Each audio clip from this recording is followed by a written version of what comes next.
Hey guys, Lex Levenrad over here, and I'm standing inside a house of mine that I'm in the process of doing a fix. We just basically finished up our renovation. We got a nice new granite countertops, kitchen, renovated the whole house. Spent around $30,000 on this rehab, which was a little bit more than I anticipated. This house is a very, very interesting story. I purchased it back in 2009 in the bottom of the financial crisis for just $35,000 as an REO from a bank. And initially when I purchased it, I borrowed $50,000 from an investor so that I'd have enough money to repair it and make it rent ready. I ended up selling that house with a lease option to someone for $89,000, and they put $20,000 down. And 2 years later, they had not exercised the lease option, so I got to keep their $20,000. So basically, I bought this house essentially with no money out of pocket at all. And then I got $20,000 back from the lease option, and I also got $15,000 back from the lender on the purchase.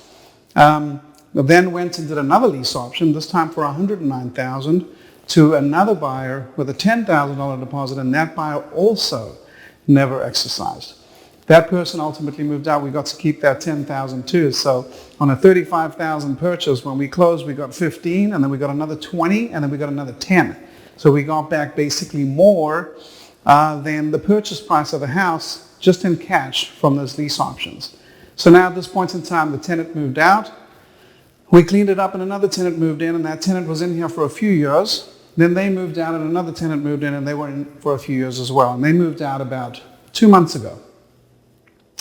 When we came to look at the house, we hadn't been inside the house for many years, and looked like it needed a rehab. Looked pretty bad. So we decided that we were just going to basically redo the entire house and basically put $30,000 into it. And now we're looking in a situation where there's comps right now on the street between $200,000 and $225,000. So the scenario is, one, we could sell this house for $2.25, or let's say between $2 and $2.25. Scenario two is we could put another tenant in place, and now that it's fixed up real nice, we could probably get a pretty high rent, around $1,800 a month. And our cost basis on this house is still very, very low, right? So we're going to weigh out those two options, but either way, this house has netted probably close to $175,000. That's over a period of about 10 years. So when you're looking at buying and renting and wholesaling and fixing and flipping, I want you to also consider the value, the time value of just buying and holding and sitting on something. Because this house right now could be kept as a free and clear rental, and it's just cash flowing forever. It could be sold and a big chunk of money could be pulled out of it. It could be 1031 exchanged. It could be refinanced and a big chunk of money could be taken out tax-free. Or it could just be thrown up on the MLS and sold, right? So there's a lot of different exit strategies. And this is, if you think of it in the grand scheme of things, not that long of a period of time, right? We're now in 2019. In 2009, I purchased this house. It's just 10 years. And in 10 years, we've gone from the depths of the financial crisis where nobody wanted to own any real estate, where a beautiful 3-bedroom, 2-bathroom house like this could be sold for $35,000, to today where houses on the same street are going for $200 or $2.25. My bet in this neighborhood is that in the next 5 to 10 years, we'll see $300 or $350 on these houses.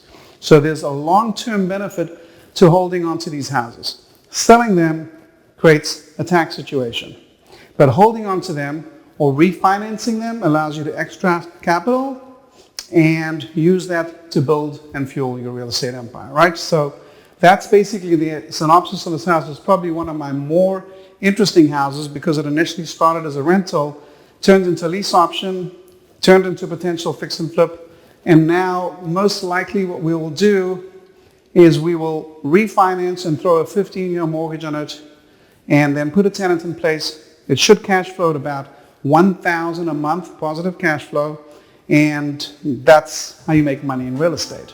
So once again, guys, this is Lex Levenrad. Thank you very much for watching my YouTube channel.